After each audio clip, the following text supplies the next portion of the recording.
Hi guys, welcome back to another video. On today's video, I'm going to be showing you guys how to do the French knot.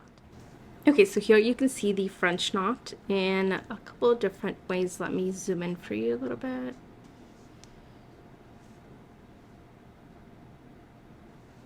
So really it is exactly what it sounds like. It's basically a little knot. But as you can see, you could create different effects with the French knot. So you can make them quite small or quite large depending on what you're going for.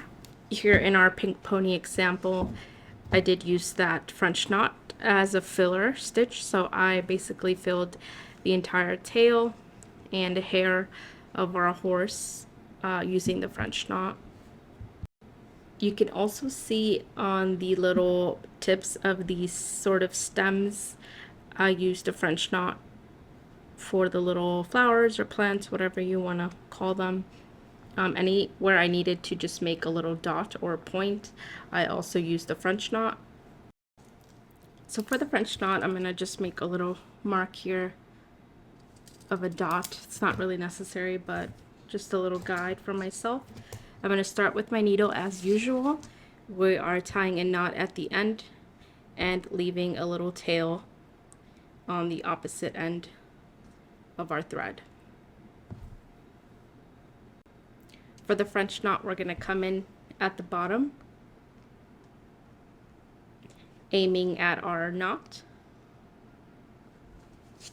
and I'm going to pull it out all the way. Now, we're going to take our needle and sort of rest the thread on top of the needle, and then we're going to go underneath and come back around to where we started. So I'll show you guys again. We feed our thread through the base, we rest our needle underneath, and then we twist it over like so. Then you want to feed the needle back into the thread, not at the same hole that you came in from, but very close to it, while still holding this end of the thread taut. And then you're going to push your needle through.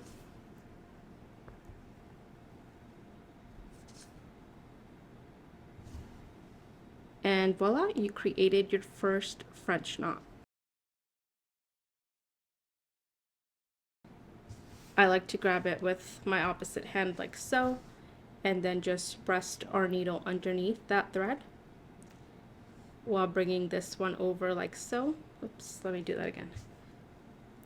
So we're resting our needle underneath the thread, and we're going around it once. Then we are going to feed our needle back down. Like I said, my best tip for you is to hold this thread taut, because the result of your knot will be dependent on this piece of thread here. If it's loose, your knot will be loose. So you can also just put your finger on here while you're pushing down and pull the thread all the way through, and that'll give you your knot. Now these are very small, and that is because we only went around our needle once, but you can go around your needle as many times as you want. Typically I would only recommend 3 or 4 times max, but of course that's, up to you. Single French knot would be what we've been doing, which is only going around our needle once like so.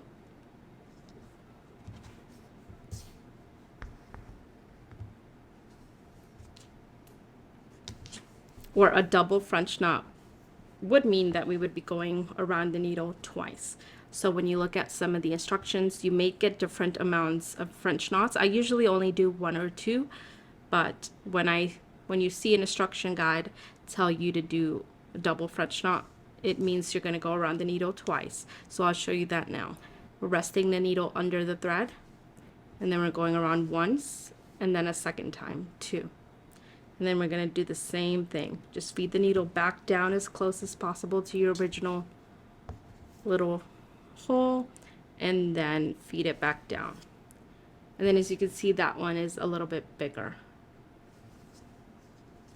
So we'll do that one again. We're going to go up, pull the thread all the way through. We're going to grab it with the opposite hand, rest the needle underneath the thread, go around it once and then twice. And then we're going to just shove the needle right back down while pushing this or pulling this thread a little bit tight, and then just pulling all the way through. And so of course, if you're going to fill in an area, so this is really good, really nice for bushes or tree effects. But to do that, you really would just be going as close as possible to each other to fill in a general area. And so in doing so, you'll create a really nice effect. I also recommend that if you are filling in an area with French knots, that you vary the knots. So don't just do all single French knots, but I'll just do a mixture of single and double knots. Maybe, you know, do it 3 times. I'll show you what that looks like. So again, we're resting our thread over our needle, and then we're going to go around 1, 2, 3, and then down into the fabric and pulling it through. So that is it for our French knot, guys. It is a very simple stitch, and I think the more practice, the easier it'll become. But I hope this tutorial was useful. If you guys have any questions, feel free to leave them down below, but I will see you guys on the next video.